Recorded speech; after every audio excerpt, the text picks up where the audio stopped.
Checkup करवाने पर पता चला उन्हें एक खास किस्म का कैंसर हो चुका है। उसके बाद वो यूके चले गए इलाज के लिए। इसी दौरान उन्होंने मगर यहाँ तजस्सुस पैदा होता है कि न्यूरोक्राइन ट्यूमर आखिर है क्या, इसका इलाज क्या है। आए मिलकर जानते हैं, उनकी जिंदगी पर थोड़ी रोशनी डालते हैं।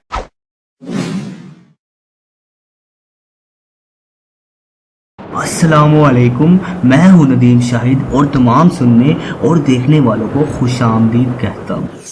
फिल्म पिक्कू के डायरेक्टर सुजीत सिरकार ट्वीट में लिखते हैं, मेरे प्यारे दोस्त, तुम लड़े और लड़े, मुझे तुम पे हमेशा फख्र रहेगा। हम फिर मिलेंगे। सुतीपा और बाबिल से ताज़ियत करता हूँ, तुम भी लड़े। सुतीपा, तुम हर मुमकिन तरीके से लड़ी। Peace and Om Shanti. Irfan Khan, salute.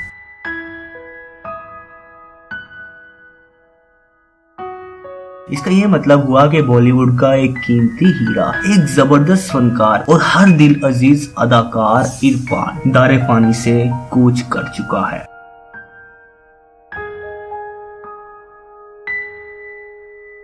बहुत से फनकारों और मशहूर लोगों ने उनके इंतकाल पर दुख का इजहार किया है और उनका हर मुद्दा बहुत गमगीन है। यकीन मानो, यकीन नहीं हो रहा। I am completely shattered and deeply saddened to know about the passing away of a very, very dear friend and colleague and drama school junior Irfan Khan. सबा कमर जमान ने ARY न्यूज को दिए अपने इंटरव्यू में कहा, यकीन मानिए मैं अभी तक शॉक में हूँ, मुझे यकीन ही नहीं आ रहा, बहुत तकलीफ में भी हूँ। मेरे पास अल्फाज नहीं है, मैं कैसे बयान करूँगी तकलीफ। इरफान खान साहब के साथ मेरी लास्ट बात वो लास्ट शूट पे ही हुई थी। आखिरी दिन था क्योंकि उसके कुछ अरसे के बाद उन्हें जो डायग्नोज हुआ था प्रॉब्लम और उसके ट्रीटमेंट के लिए वो चले गए थे। तो माजरा कुछ यूं है कि 2018 में उनकी तबीयत नासाज होती है। चेकअप करवाने पर पता चला उन्हें एक खास किस्म का कैंसर हो चुका है। 5 मार्च को इरफान लिखते हैं, कभी कभी आप यकदम बेदार हो जाते हैं, जिंदगी आपको हिला कर रख देती है। पिछले 15 दिनों से मेरी जिंदगी एक हैरत भरी कहानी बनी रही है। थोड़ा सा मुझे भी मालूम था कि मेरी तलाश नायाब कहानियों की मुझे नायाब बीमारी तक ले जाएगी। मैंने कभी हार नहीं मानी और हमेशा अपने इंतखाबात के लिए लड़ा हूँ। मेरे साथ मेरे अहले खाना और मेरे दोस्त हैं। आजमाइश के लम्हात में बराए मेहरबानी ये कयास ना करें। मैं खुद 1 हफ्ते या 10 दिन में अपनी कहानी आपके साथ शेयर करूंगा, जब तक मजीद तहकीकात हतमी तशखीस के साथ आएंगी। तब तक के लिए मेरे लिए नेक ख्वाहिशात। फिर 11 दिन बाद 16 मार्च 2018 को वो अपने ट्विटर अकाउंट में ये पोस्ट करते हैं, जिंदगी का कोई फर्ज नहीं कि हमें वो दे जो हम उससे तवक्का करते हैं। हमारे यहाँ गैर मुतवक्के निशानात बढ़ते हैं जो पिछले कुछ दिनों से जारी हैं। ये सीखा कि मुझे अभी तक न्यूरो एंडोक्राइन ट्यूमर की तशखीस हुई है। अब ये एतराफ करना मुश्किल हो गया, लेकिन मेरे आसपास के लोगों की मोहब्बत, ताकत और मैंने जो खुद में पाया, इसने मुझे उम्मीद दी। उसके बाद वो यूके चले गए इलाज के लिए। इसी दौरान उन्होंने अंग्रेजी मीडियम भी शूट करवाई, लेकिन उनकी बीमारी की वजह से बीच में शूटिंग कई बार रुकी, लेकिन बाद में उन्होंने शूटिंग मुकम्मल कर ली। सर्जरी की कामयाबी के बाद वो फरवरी 2019 में वापस हिंदुस्तान आ जाते हैं। मगर यहाँ तजस्सुस पैदा होता है कि न्यूरोक्राइन ट्यूमर आखिर है क्या। आए मिलकर जानते हैं। एंडोक्राइन सिस्टम बहुत सारे ऑर्गन्स के मजमूए को कहते हैं। एंडोक्राइन ग्लैंड की पिक्चर आपकी स्क्रीन पर शो हो रही है। एंडोक्राइन में 3 तरह की बीमारियां हो सकती हैं, हैपोस्क्रेशन, हाइपरस्क्रेशन और neuro endocrine tumour. Neuro endocrine tumour जिस्म के नर्वस सिस्टम से जुड़ी बीमारी है। इस बीमारी में जिस्म के नर्वस सिस्टम या न्यूरो एंडोक्राइन खलियों को तैयार करने वाले हार्मोन में गैर मामूली टिश्यूज की नोशोनुमा होती है। Neuro endocrine tumour endocrine hormonal और नर्वस सिस्टम में पाया जाता है, जिसकी वजह से वो अपनी अफजाइश के लिए हार्मोन का इस्तेमाल करता है। ये जिस्म की आंतों में पाया जाता है, जिसकी वजह से ये कोजनोइड ट्यूमर भी कहलाते हैं। ट्यूमर आहिस्ता आहिस्ता या जारहाना तौर पर बढ़ सकता है। ये एंडोक्राइन सिस्टम की किसी भी खली में परवान चढ़ सकता है। WHO ने 3 दर्जों में इसकी पैदाइश और परवरिश तकसीम की है। पहले दर्जे में न्यूरो एंडोक्राइन ट्यूमर्स ज्यादातर फेफड़ों और मैदे की नाली में पैदा होते हैं और पेशाब की नाली में पलते हैं। दूसरे दर्जे में कैंसर सेल जो आम सेल जैसे नहीं होते, आम सेल से ज्यादा तेजी से बढ़ने लगते हैं। तीसरे दर्जे में ये सेल तेजी से फैलने लगते हैं और जिस्म के मुख्तलिफ हिस्सों को मुतासिर करते हैं। सकते हैं। खुर्दबीन से देखने पर 2 तफरुकात दिखते हैं। सेल में अच्छी तरह से फर्क किया जा सकता है, जिसका मतलब सेल ज्यादा सेहतमंद नजर आ रहे हैं, या खलियों में गैर तसल्ली बख्श फर्क देखा जा सकता है, जिसका मतलब ये हुआ कि सेहतमंद सेल्स की तादाद बहुत कम है।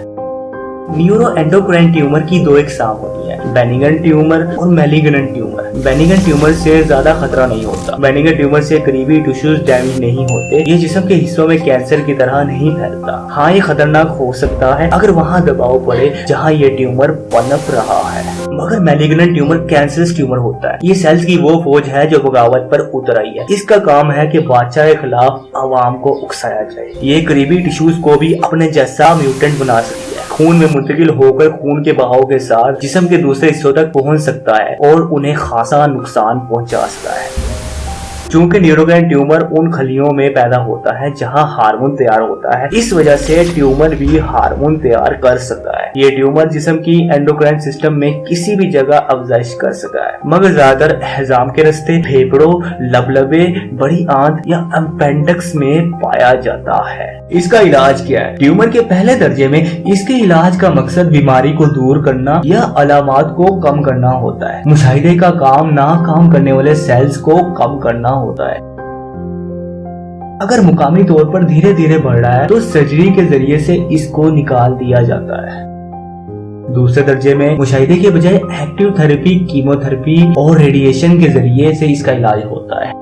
इसकी मिकदार और ताकत को कम किया जाता है। इस मरहले में गुज़िश्ता कई दहाइयों से इलाज में मुस्बत नताइज देखे गए हैं। तीसरे दर्जे में अलामात की कमी के लिए और उम्र में इजाफे के लिए सर्जरीज की जाती हैं।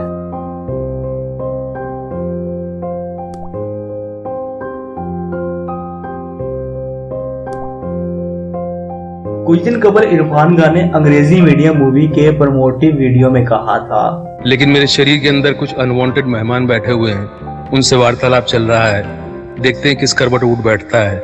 जैसा भी होगा आपको इत्तला कर दी जाएगी। थोड़े दिन बाद एक दिन अचानक उनकी तबीयत खराब हो जाती है। 28 अप्रैल 2020 को इरफान खान को कोलोन इन्फेक्शन की वजह से मुंबई में कोकिलाबेन धीरूभाई अंबानी हॉस्पिटल के आईसीयू वार्ड में एडमिट कर दिया जाता है, जहां उनकी हालत मजीद खराब हो जाती है। कोलोन इन्फेक्शन बड़ी आंत के इन्फेक्शन को कहते हैं। ये इन्फेक्शन किसी खास बीमारी की वजह से जिस्म में होता है।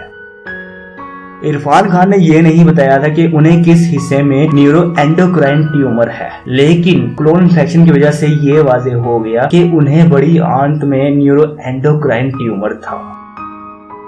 उनके आखिरी अल्फाज थे, मेरी माँ यही बैठी है, देखो मुझे लेने आई है। कुछ दिन कबल इरफान खान की अम्मा सईदा बेगम फोत हुई। लॉकडाउन और नासाज तबीयत की वजह से वो उनके जनाजे को कंधा देने ना जा पाए थे, मगर वीडियो कॉलिंग के जरिए उन्होंने वालदा का आखिरी दीदार किया। खैर 29 अप्रैल 2020 की सुबह उनके मुतालिक बुरी बुरी खबरें आना शुरू हो गई। कुछ ही लम्हात बाद इरफान इंतकाल कर जाते हैं। बॉलीवुड और हॉलीवुड का वो चमकता सितारा हमसे दूर चल बसा।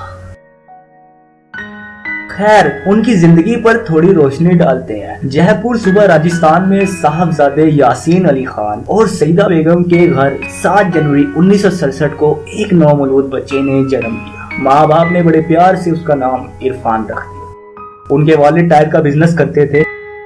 इरफान क्रिकेट में भी महारत रखते थे। वो हिंदुस्तान में नाइटो ट्रॉफी के लिए भी मुंतखब हुए। ये टूर्नामेंट हिंदुस्तान में फर्स्ट क्लास क्रिकेट के लिए संग कदम समझा जाता है, मगर सफरी अखराजात ना बर्दाश्त करने की वजह से वो शिरकत ना कर पाए, क्योंकि किस्मत को कुछ और ही मंजूर था। बाद में उन्होंने अपने अंकल से जो थिएटर किया करते थे मुतासिर होकर अदाकारी में दिलचस्पी दिखाई और एमए मुकम्मल करने के बाद national school of drama new Delhi में अदाकारी सीखने लगे। नेशनल स्कूल में अपनी फिल्म के लिए एक्टर ढूंढने आई मीरा नैयर ने इरफान की अदाकारी से मुतासिर होकर उन्हें सलाम बॉम्बे जो 1968 में आई थी, उन्हें उसमें राइटर का छोटा सा रोल दे दिया। वो अपने बैच में लोते थे जिन्हें इस फिल्म में काम करने को मिला। यहाँ से उनका फिल्मी कैरियर शुरू हो जाता है। उन्होंने अपनी जिंदगी में 13 ड्रामा सीरियल में भी काम किया। लिखकर खाता है जी, लिखकर खाता है हाँ, जिनमें 11 इंडियन थे और 2 बैनुल अक़वामी। उन्होंने 80 फिल्म्स में काम किया। इंटरनेशनली उन्हें पहचान स्लमडॉग मिलियनेयर के बाद मिली। उनकी उनकी कामयाबी का जिक्र करें तो उनकी 7 फिल्म फेयर नॉमिनेशन हुई, जिनमें से 5 उनके हिस्से आए अवार्ड। उसके अलावा एशियन फिल्म अवार्ड में उनको लंच बॉक्स के लिए बेस्ट एक्टर का अवार्ड मिला। 2011 में उनको हिंदुस्तान में पद्म श्री से भी नवाजा गया, जो कि इज्जत अफजाई की अलामत समझा जाता है। अगर बात करें मेरी फेवरेट मूवीज की तो उसमें हिंदी मीडियम भी शामिल है। इरफान कहते थे, मैं लोगों को एंटरटेन करना चाहता हूँ लेकिन लबो लुबाब के साथ। आज इरफान हमारे बीच मौजूद नहीं, मगर अपनी सदाबहार फिल्मों के जरिए, अपनी मुनफरिद अदाकारी, खूबसूरत मुस्कुराहट और दिलकश आंखों के जरिए हम पर कहर ढाते रहेंगे। दुआएं खुदा से कि खुदा उनकी मग़फ़िरत फरमाए। क्या सर, जाने दिया आपने? अबे मोहब्बत है इसलिए तो जाने दिया, जिद होती तो बाहों में होती।